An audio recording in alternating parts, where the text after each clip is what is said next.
Very good morning, dear students. Today I am going to explain you the next section of the grammar, the preposition, in which I will explain you that where you have to use the preposition and how you have to use the preposition, and that is depend on the things on the position of the noun, that where is it and how is it. Then you can apply the preposition. So the definition of the preposition is: a preposition is a word which is placed before a noun or a pronoun. That means कि preposition एक ऐसा शब्द होता है जो कि noun या pronoun के पहले यूज किया जाता है किसी भी सेंटेंस में, to show in what relation the person और thing denoted by it stands in regard to something. ये बताने के लिए कि जो नाउन है उसका दूसरे नाउन से क्या रिलेशन है, या फिर उसे किसी मतलब क्या उसकी पोजीशन बताई गई है, या फिर उसको किस रिगार्ड्स के क्या बताने के लिए वहाँ पर रिप्रेजेंट किया गया है। For example, the cat is behind the curtain. That means कि जो केट है वो कर्टन के पीछे। यहाँ पर मैंने आपसे कहा है कि the cat is behind the curtain. Behind means के पीछे, तो कर्टन मीन्स पर्दे। केट कहाँ है? पर्दों के पीछे है। अगर मैंने कहा कि the cat is under the table, means under, under मैंने क्या लगाया है कि के नीचे, अंडर मीन्स होता है के नीचे, तो केट कहाँ है? केट है टेबल के नीचे। The cat is on the table. अब यहाँ पे केट कहाँ है? On the table, that means table के ऊपर। सो डियर स्टूडेंट्स, प्रीपोजिशन ये बताते हैं कि जो भी नाउन है उसकी पोजीशन क्या है या फिर वो कहाँ है। ये हमको कौन बताता है? प्रीपोजिशन बताते हैं। In the sentence above, the words in color are prepositions. Here a list of the preposition commonly used. Now I am going to tell you some prepositions like in, on, it, into, from, by, between, among. First of all, I will explain you about the it, in and on, but I will explain you the meanings of that words. And next are under, above, along, beside, near, for, across, against, through, during, of, and of, upon, with, before, and though. These all are the commonly preposition which are used when we are speaking any sentence, and whenever we are going to show the position of the noun, then we will use. So first of all, I will explain you about the preposition of time that we will learn. A number of preposition may be used to denote time. Dear students, बहुत सारे ऐसे preposition हैं जो कि times को show करने के लिए यूज किए जाते हैं, like on Monday, before night, during the night, till tomorrow, after lunch. In most cases, it is easy to know which preposition to use. बहुत से केसेस में ये होता है कि हमें पता होता है कि कौन सा प्रीपोजिशन यूज़ करना है, लेकिन कुछ केसेस ऐसे होते हैं जहाँ हम कंफ्यूज होते हैं कि कौन सा प्रीपोजिशन कहाँ पर यूज़ करना है। The following preposition however need extra attention. कुछ प्रीपोजिशन ऐसे होते हैं जिन्हें एक्स्ट्रा अटेंशन की रिक्वायरमेंट होती है, तब हम जान सकते हैं कि कौन सा प्रीपोजिशन कहाँ पे अप्लाई किया जाएगा, और उसके लिए आपको बहुत डीपली स्टडी करना होगी। और सारे प्रीपोजिशन जो मैं आपको एक्सप्लेन करूंगी, that you have to learn very carefully. Now we are going to start. First of all, preposition of time, and the first one is it, on, in. These three are used for especially for the time. It usually denotes a definite point of time, but can also be used for indefinite period. Dear students, जब कोई भी definite time होता है तब हम इन preposition का use करते हैं, लेकिन कभी कभी इंडेफिनिट टाइम के लिए भी हमें इन प्रीपोजिशन का यूज़ करना पड़ता, like eight 3 o'clock, 4 o'clock, at midnight, at noon, at the beginning of the class, or at the beginning of the match, at the end of the meeting, or at the end of the seminar. These are the definite point of time. ये क्या है? Definite time है। जैसे अभी हमने बताया कि 3 बजे, 4 बजे, या फिर सेमिनार के एंड में, या फिर मैच के एंड में, या फिर क्लास के शुरू होने में, या मैच के शुरू होने में, मिडनाइट के समय या नून के समय। तो जब हम ऐसे डेफिनेट टाइम की बात करते हैं तब हम इट, इन और ऑन, एट का यूज़ करते हैं डेफिनेट टाइमिंग के लिए. Now we are going to study about the indefinite periods of time, like at dawn, at night, at dusk, at Christmas, at Diwali, and at Holi. Dear student, these all are the indefinite periods of time, because we don't know that when the Diwali will come, when Holi will come. There is not a definite date for these festivals. On is now the next is on. On is used with days and dates. अब देखिए dear student, on का use कहाँ किया जाता है? Days और dates के लिए, like on Sunday, on Monday, on 5th December, on 14th of February, on the Diwali day, on Christmas Eve, on the evening of 6th of March. So dear students, these all are the days and dates on which in which we can use we can use preposition on. Next is in. In is used with parts of the day, month, year and season.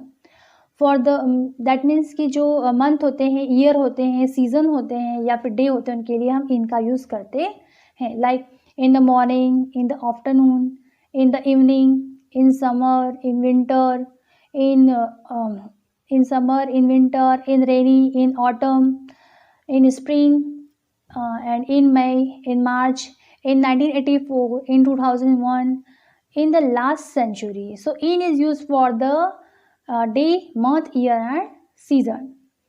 Next is in is also used with the future tense to show the period in which an action will happen.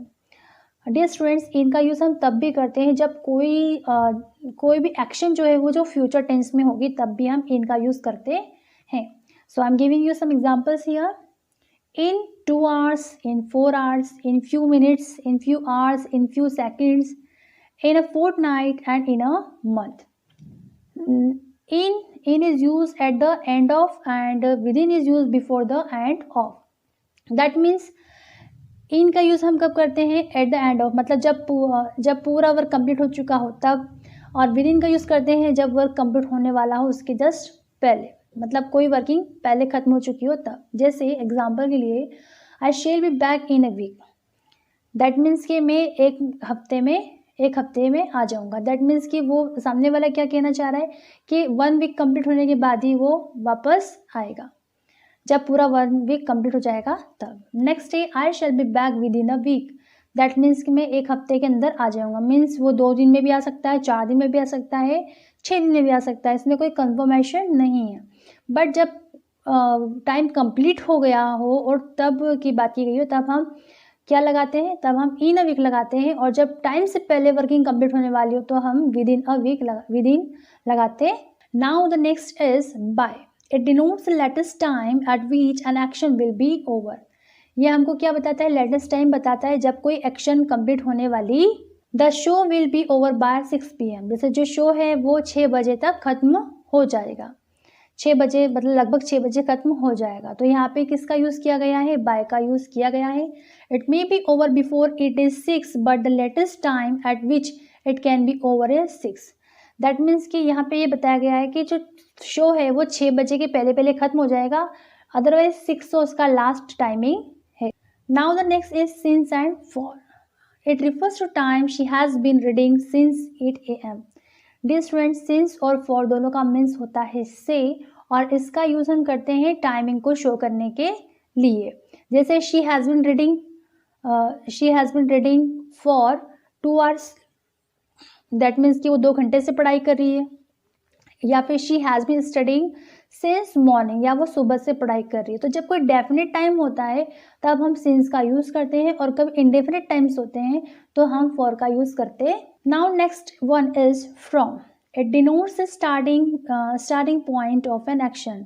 From means होता है से. Means जो action है, जो action कब से हो रही है उसको डिनोट करता है फ्रॉम.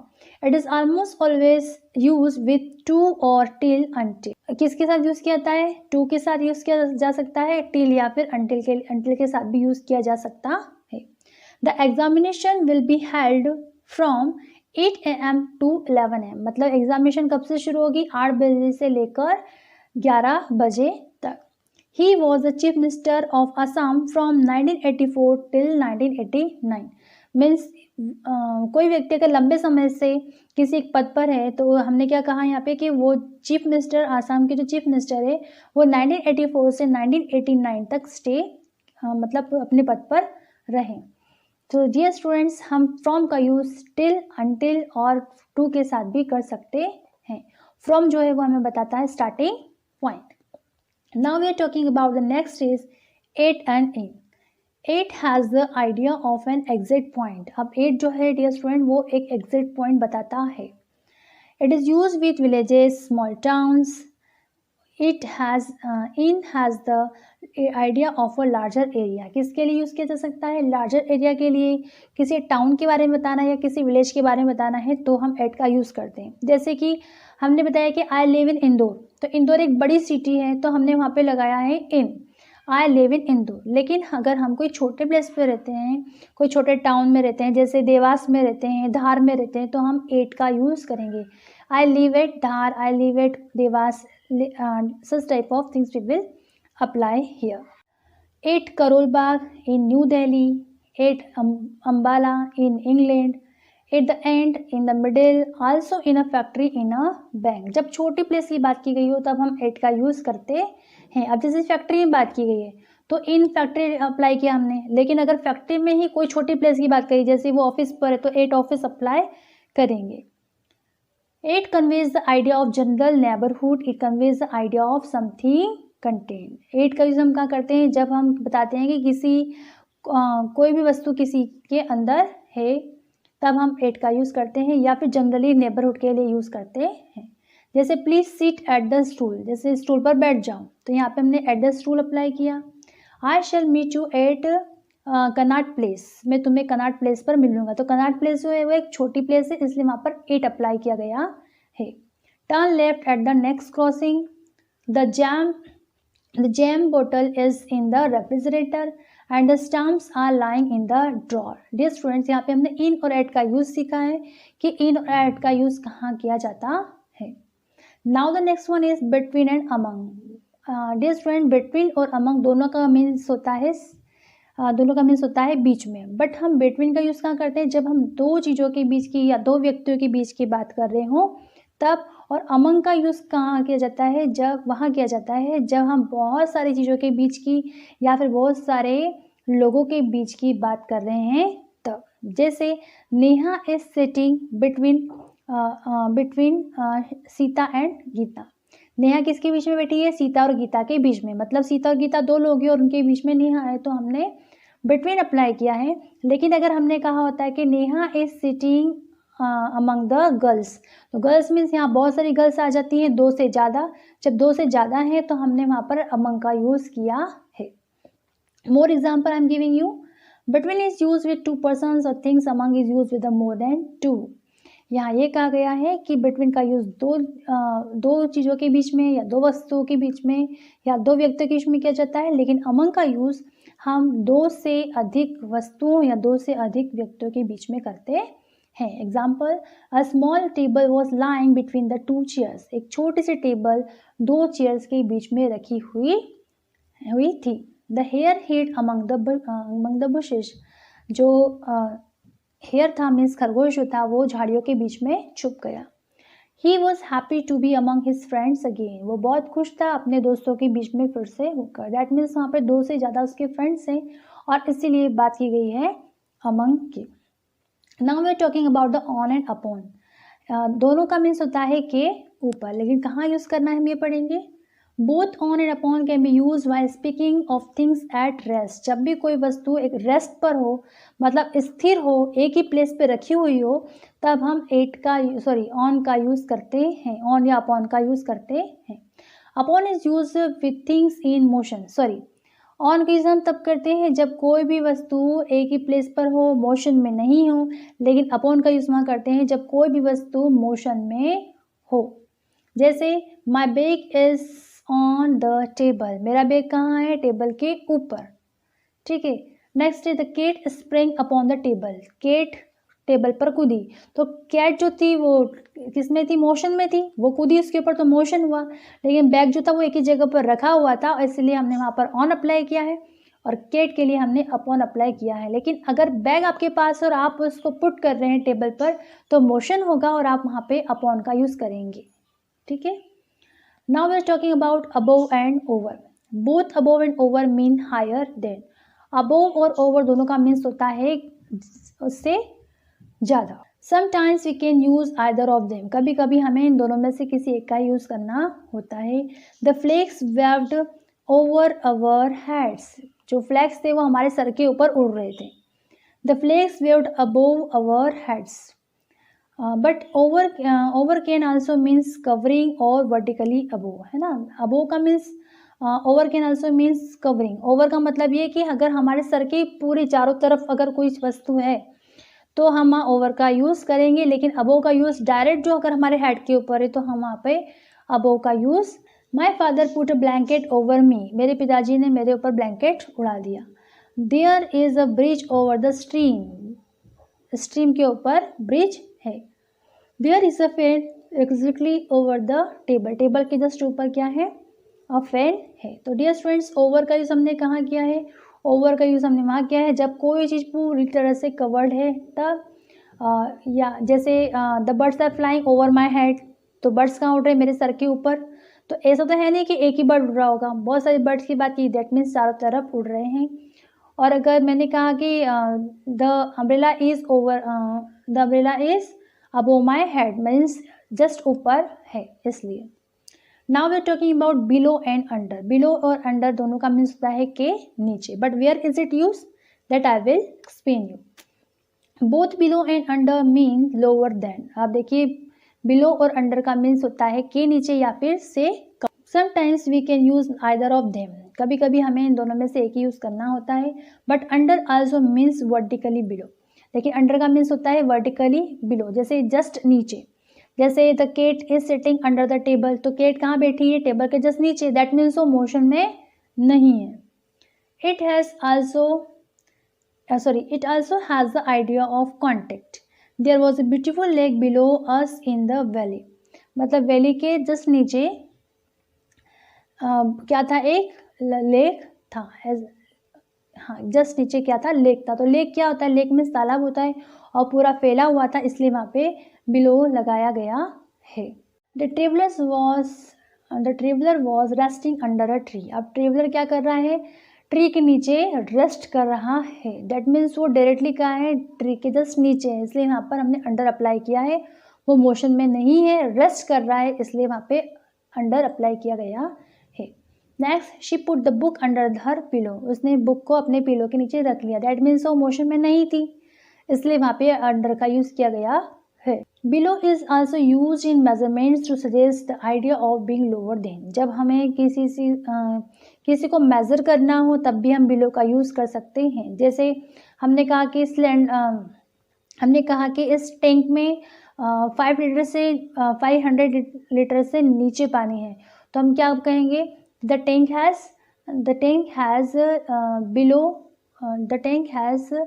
वाटर बिलो 500 लीटर, और the temperature was 3 degrees below normal. Now we are talking about the preposition of direction towards, into, at, for and against. अब हम किसके बारे में बात करें, प्रीपोजिशन, जो क्या बता रहे हैं, डायरेक्शन बता रहे हैं। First, to has the sense of destination, towards of direction. To का यूज़ कब करते हैं हम, जब हमको किसी डेस्टिनेशन पे पहुंचना हो तब करेंगे। जैसे कि हमने कहा कि I am going to school, that means अभी तो मैं घर पे हूँ और हमारा डेस्टिनेशन क्या है, कहाँ जा रहे हैं हम, तो हम स्कूल जा रहे हैं। या I am going to temple, I am going to school, I am going to market, I am going to my friends house. जब हम प्लेस को चेंज कर रहे हैं, हमारा कोई डेस्टिनेशन है, तो हम उसके लिए टू का अप्लाई करते हैं। We went towards the school, अब यहाँ पे हमने क्या बताइए, डायरेक्शन, हम स्कूल की तरफ गए, तो हम टूवर्ड्स लगाएंगे।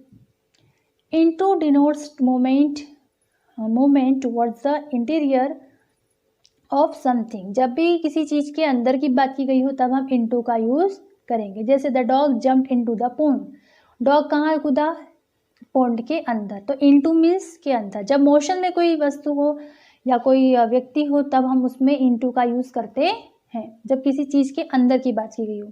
She quietly walked into the room, वो चुपचाप रूम में चली गई। दैट मीन्स उसने क्या किया, एंटर किया, मोशन में थी वो, और इसलिए हमने वहाँ पे इनटू का यूज़ किया। It has the idea of heating, अब इट का यूज़ हम कब करते हैं, हीटिंग के लिए। जैसे she threw the stone at the dog, उसने डॉग पर पत्थर मारा। For suggest the beginning of the for suggest the beginning of moments, जब हम मोमेंट्स की बिगनिंग के बारे में बात करते हैं तब भी हम फॉर का यूज़ करते हैं। जैसे the workers left for the factory, worker ने फैक्ट्री के लिए काम छोड़ दिया। The child leaves for the school early in the morning, the workers left for the factory, मतलब जो वर्कर्स है वो फैक्ट्री के लिए निकल चुके हैं। और the child leaves for the school early in the morning, बच्चे जो हैं वो बच्चे ने स्कूल सुबह सुबह अपने स्कूल के लिए निकल गया। अगेंस्ट शो प्रेशर और कॉन्टेक्ट, अगेंस्ट क्या बताता है, किसी चीज़ पे प्रेशर या किसी चीज़ से कॉन्टेक्ट बताता है।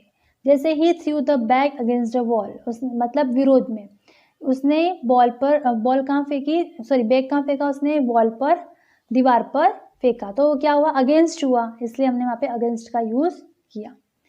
Next is preposition of direction from, of and out of. So first is from is use with the point of departure, जब हम डिपार्चर करते हैं तो हम फ्रॉम का यूज़ करते हैं। जैसे मैंने अभी आपको टू का यूज़ बताया, I am going to school, मैं स्कूल जा रहा हूँ या जा रही हूँ, तो कहाँ से जा रहे हैं हम, घर से।